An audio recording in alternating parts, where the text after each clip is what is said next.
Hello, welcome back to another video. Today we are going to talk about the early 1960s, JFK, and the space race.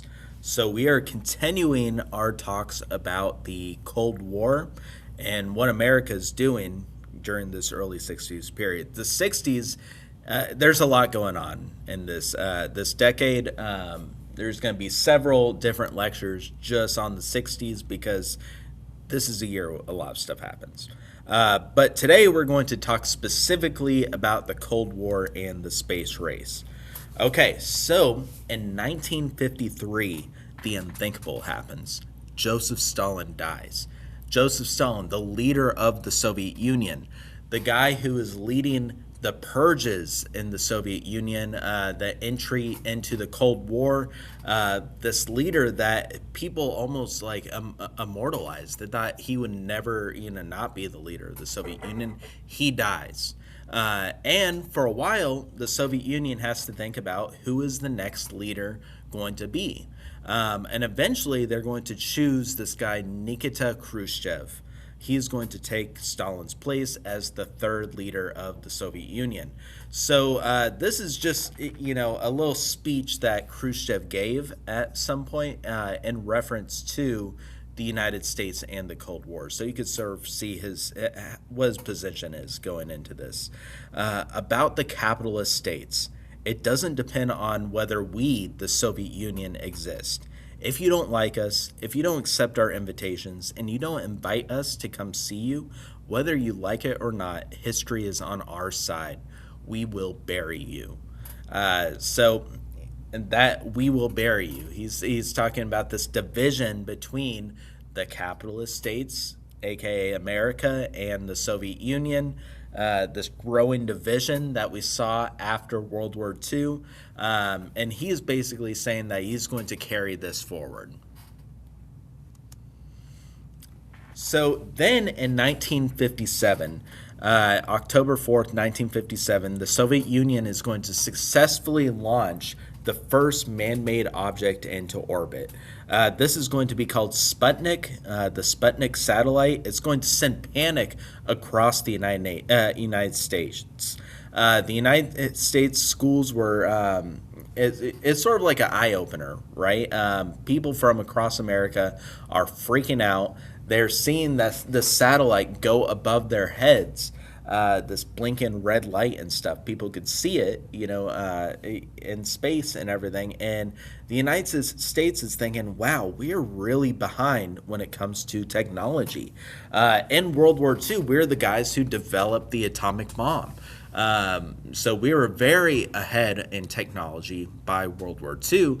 But afterwards, the Soviet Union gets their own atomic weapon, and they just launched a satellite into orbit. And this event is going to start the space race, this competition between the United States and the Soviet Union. We had already mentioned the arms race, where the United States, they built atomic weapons than the Soviet Union did, and then the United States built a little more atomic weapons, and the Soviet Union built a little more, until each side has enough nuclear bombs to blow up the world several times over. This is a term called MAD, mutually assured destruction. So we had the arms race going on already in the Cold War, but now we have this space race. This is a race to prove that the United States and the Soviet Union, we're going to see which one is more superior with technological advancements and space exploration. Who could get to space first? So what we see in the United States is there's going to be a dramatic increase in spending and funding for math and science education. So this is where we get our STEM programs from, math and science and technology, right?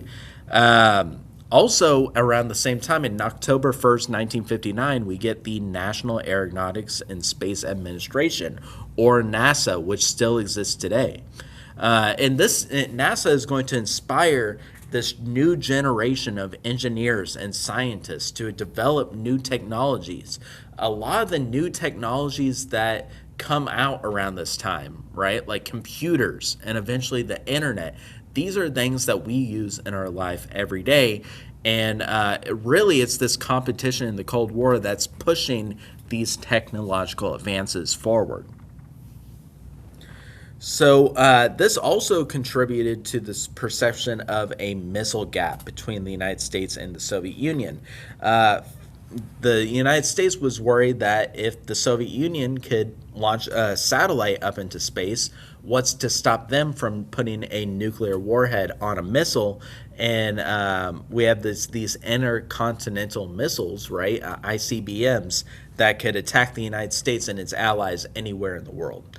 So a lot is happening in this space race. All right, so first we got to talk about the election of 1960. Okay, so two very familiar names during this election. One is John F. Kennedy. He is the Democratic candidate, and the other one is Richard Nixon. He is the Republican candidate. Now, JFK, he comes from a very wealthy family that could trace its roots to America in the mid 1800s. Many of the Kennedys served as legislators in the Massachusetts state government. Kennedy, he was a soldier during World War II, a pilot, and also he is only the second Catholic to run for office and the first to win.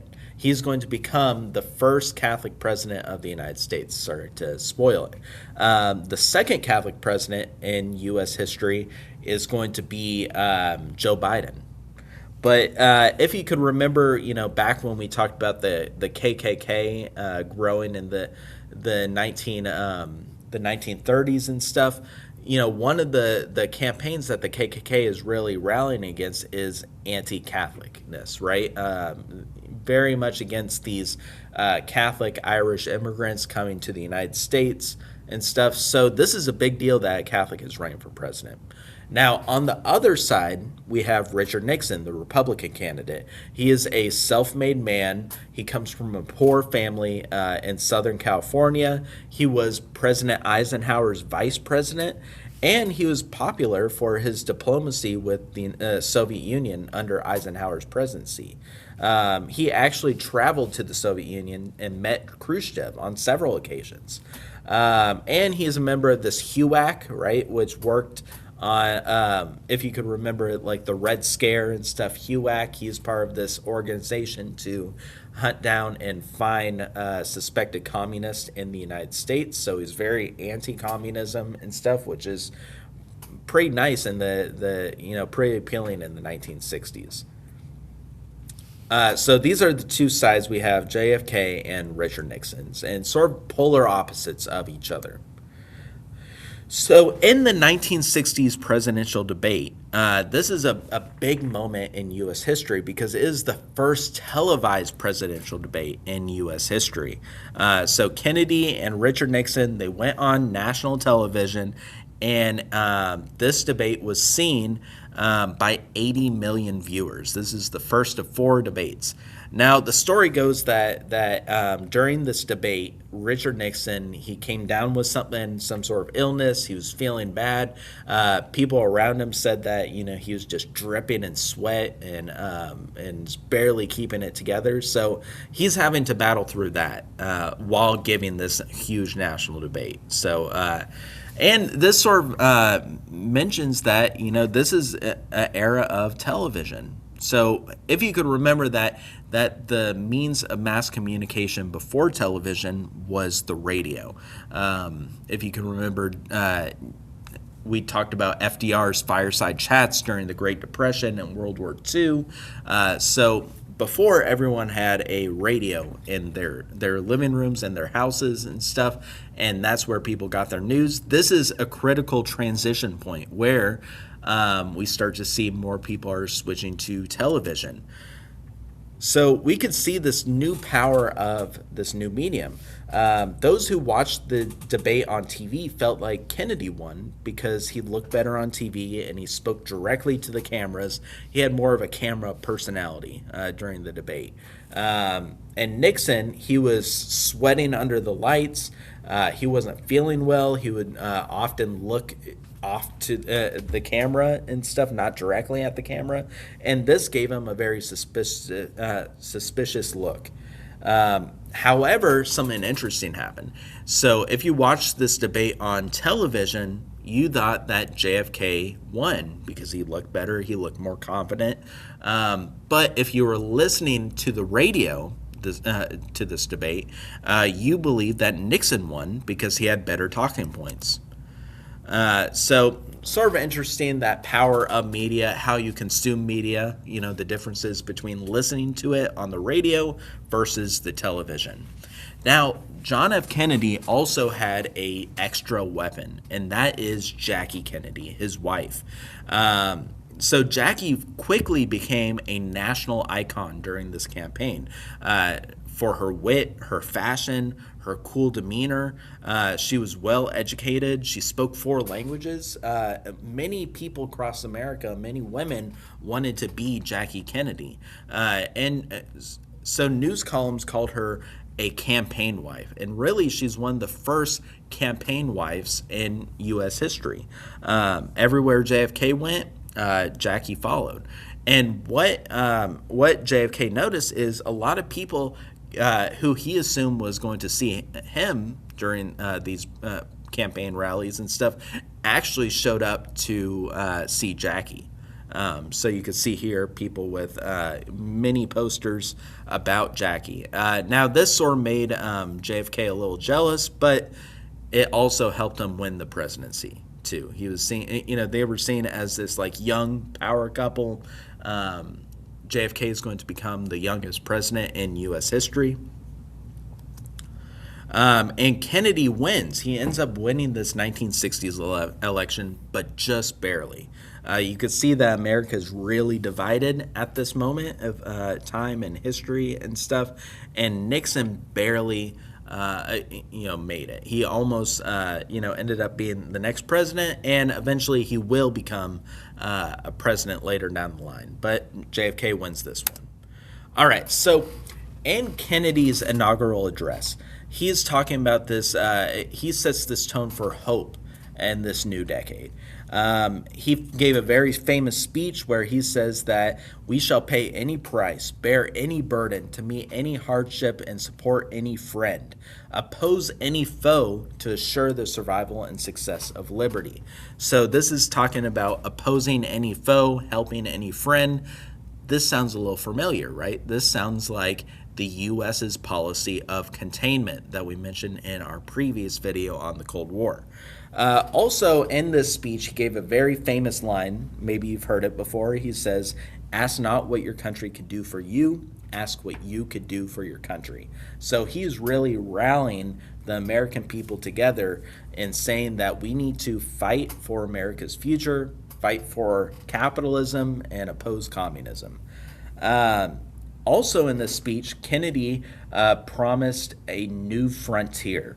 So going along with the space race, he promises to put a man on the moon by the end of the decade.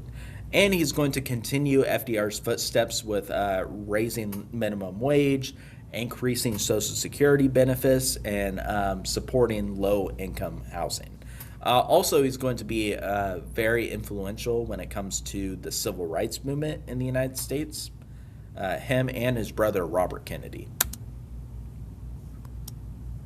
All right, this is a little clip about... In the long history of the world, only a few generations have been granted the role of defending freedom in its hour of maximum danger. I do not shrink from this responsibility. I welcome it.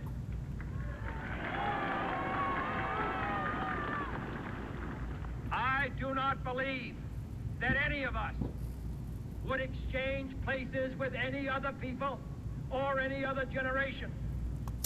All right.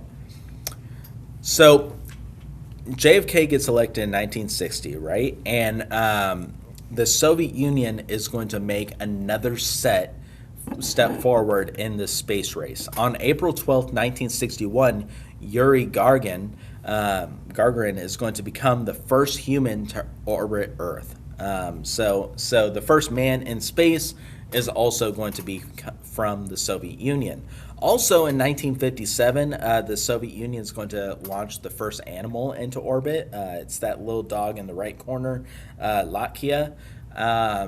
He didn't land the spaceship, right? So he's still up there in space somewhere, but the Soviet Union made a nice little statue for him. The United States is going to send a ape into space too, and I believe the ape actually did end up landing the spaceship. So look at this. So the first Soviet Union is going to send the first human up into orbit on April 12th, 1961. By May 5th, 1961, literally like 1 month later, the United States is going to send Alan Shepard, the first American in space, but the second human ever to go to space. So the Soviet Union, again, is one step ahead of the United States. So remember I said the 1960s, there's a lot happening, right? Like the Vietnam War, JFK gets elected, we have the space race going on. Also, when Kennedy took office, right, there was already a plan in motion to overthrow the communist dictator Fidel Castro from Cuba. So the CIA had this big plan to rally Cuban people together to try to overthrow Fidel Castro. This has been like the third attempt that the CIA had made to try to overthrow Fidel Castro. They tried killing him a few times, but they escaped it. So the CIA is like, okay, you know what? We're going to have a Cuban Revolution. So this is what we call the Bay of Pigs invasion. So in April 1961, the U.S. forces led by the CIA and trained exiled Cubans are going to sail on a ship. They're going to end up going to the Bay of Pigs, this bay in Cuba, and they were hoping that if the United States and these Cuban exiles make their way to Cuba, is going to inspire the Cuban people to rise up and they will help overthrow Castro. Now, what actually happened is they land on the beaches of the Bay of Pigs, and it ended up being an entire fiasco, a failure. So Castro was able to stop the internal uprising, and the Cuban invasion failed. And Kennedy took full responsibility for the fiasco, even though it was technically President Eisenhower, the previous president, who came up with this plan anyway. But so this is going to set Kennedy back. He's going to be very popular, in the first year in office and stuff. But then this Bay of Pigs thing happened, and Kennedy is very embarrassed. His public approval rate is very low. And it's going to hurt his credibility early into his first term. So if you are Fidel Castro, right, you're responding to this invasion that the CIA tried doing. They tried killing Fidel several times, right? And Castro's over here thinking like, okay, well, the U.S. is trying to kill me. I'm going to need some allies. I'm going to need some help in order to protect myself and stuff. So he was thinking, okay, who is the United States' biggest enemy? That is the Soviet Union. So we can see here that Castro and the leader of the Soviet Union, Khrushchev, are going to become good buddies, right? And Castro Khrushchev is going to be ecstatic about this relationship because Cuba is very close to the United States. So now, the Soviet Union has an ally, a communist ally in the United States' backyard. Also in 1961, we have the Berlin Crisis. So if you could remember, after World War II, Germany is going to be divided into separate areas controlled by the various Allied powers. Eventually, we're going to get two countries that form East and West Germany. Right? East Germany is going to be influenced by the Soviet Union. They're going to be mainly communist and socialist. The west side of Germany, West Germany, is going to be influenced by the United States and it's going to focus on capitalism. So by the 1960s, the East German government had a problem with a lot of East Germans trying to flee into West Germany, looking for better opportunities, looking for more money and stuff. So, the East German government in August of 1961 is going to put up a wall. This is going to become known as the Berlin Wall. So, after the Berlin Wall gets erected and stuff, Kennedy is going to actually fly over to Berlin to sort of give a pep talk to the people of West Berlin, because they're literally walled off. We talked about the Iron Curtain being this division between Eastern and Western Europe. The Berlin Wall is a physical divider that divides Eastern and Western Europe. So Kennedy goes over to Berlin and he gives a speech to the West Germans saying that he is standing with them, that the United States hasn't forgot them. And in this speech, he says, "Ich bin ein Berliner." He's trying to say, I am a Berliner. I am someone who stands with the people of Berlin. Now, it makes sense that someone for Berlin is called a Berliner, right? But in German, a Berliner is actually a jelly donut. So in the middle of the speech, he tells all these German people that he is a jelly donut. So if you ever go to Berlin, Germany, you'll see, in like something that tourists could get is like there's T-shirts everywhere saying "Ich bin ein Berliner," I am a jelly donut and stuff. Sort of funny. All right, this is Kennedy saying that. All free men, wherever they may live, are citizens of Berlin. And therefore, as a free man, I take pride in the words, "Ich bin ein Berliner." All right, so something a little funny, but again, the United States is holding to its alliance, saying that they're going to back up the capitalist state of West Germany. All right, so if you remember, Fidel Castro and Nikita Khrushchev are now buddies, right? So the Soviet Union is thinking, okay, how can we move forward in this arms race? How can we move forward in the Cold War? So the Soviet Union is going to actually send nuclear missiles and build nuclear missile silos and stations in Cuba, which is right off the coast of the United States. So on October 14th of 1962, a U.S. spy plane is going to fly over Cuba and take these pictures, which look like missiles in Cuba. And this is going to cause the Cuban Missile Crisis. The Cuban Missile Crisis is the closest that the world has ever come to nuclear annihilation. We have never been so close during the Cold War of each country pressing the button as in this moment. So on October 22nd, 1962, Kennedy orders a quarantine of Cuba. He is going to send ships all around Cuba and stuff and try to negotiate the withdrawal of these nuclear missiles from Cuba. And by October 26, Nikita Khrushchev offers Kennedy a deal that the Soviet Union is going to remove its missiles from Cuba as long as the United States removes its missiles from Turkey. Now, that's a story that Kennedy really didn't tell the American people. He says that, hey, Cuba has these nuclear missiles. They're pointed directly at us. People are freaked out about war, but technically, we put missiles in Turkey first, and those missiles were able to reach any point in the Soviet Union first.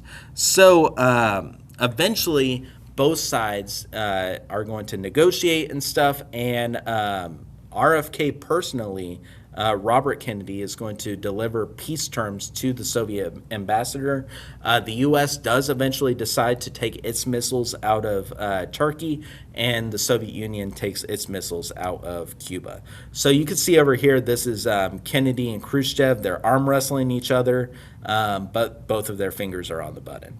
And then the other political cartoon is Kennedy and Khrushchev. They are trying to hold down this Pandora's box of nuclear war, trying to avoid it from happening.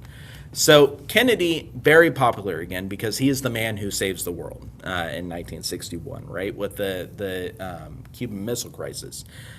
But then, in November 22nd, 1963, Kennedy is going to be out in Dallas, Texas. He's going to be giving a parade of the city and stuff, and he is going to be assassinated. So Kennedy is going to be assassinated in Dallas, Texas, in November 22nd, 1963, which leads to Lyndon B. Johnson becoming the next president of the United States. You can see in the right picture, Johnson being sworn in as president. You could see the horror on Jackie Kennedy's face because she just watched her husband, who she loved, die.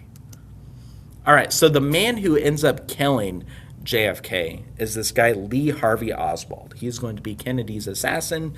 And we know a lot about Oswald, but we don't really know too much about his motivations. He didn't leave a long letter behind laying out why he's going to end up killing Kennedy. We know that he lived in the Soviet Union for a while. He was a communist and stuff, and that's it. So Oswald is going to end up getting arrested for JFK's assassination. But the interesting thing is this guy, Jack Ruby, is going to end up murdering Oswald in prison 2 days after Kennedy's assassination. And then we later find out that Jack Ruby has connections to the mafia, to the CIA, which also adds another layer to it. So with the Kennedy assassination, there's lots of speculation around it, but for our purposes in history, you just need to know the outcome. Johnson becomes the president. So if you remember, JFK made a promise during his inaugural address. He is going to put a man on the moon by the end of the 1960s. So unfortunately, he's not able to carry that promise out, right? He's not able to live to see it and stuff.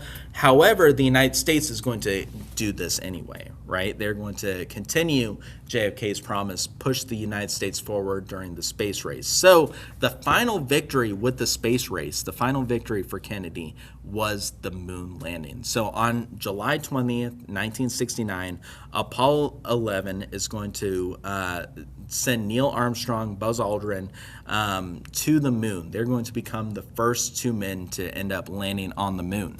And Neil Armstrong famously said, "This is one small step for man, one giant leap for mankind." This is also a big deal because this was shown on television. 650 million viewers worldwide watched as America plants the U.S. flag on the moon. So that is the final, like, hurrah, we won the Cold War. We won the space race. The Cold War is going to continue on for another few decades. But, as far as technology goes, the United States is going to continue making these leaps forward, while the Soviet Union is going to end up eventually stagnating by the 1980s. All right, so that is pretty much it with the Cold War, Kennedy, and the space race. In a future video, we will talk about the Civil Rights Movement. We'll talk about the Vietnam War. There's a lot of other things happening in the 1960s and 1970s. So please stay tuned for that one, and I will see you on another video.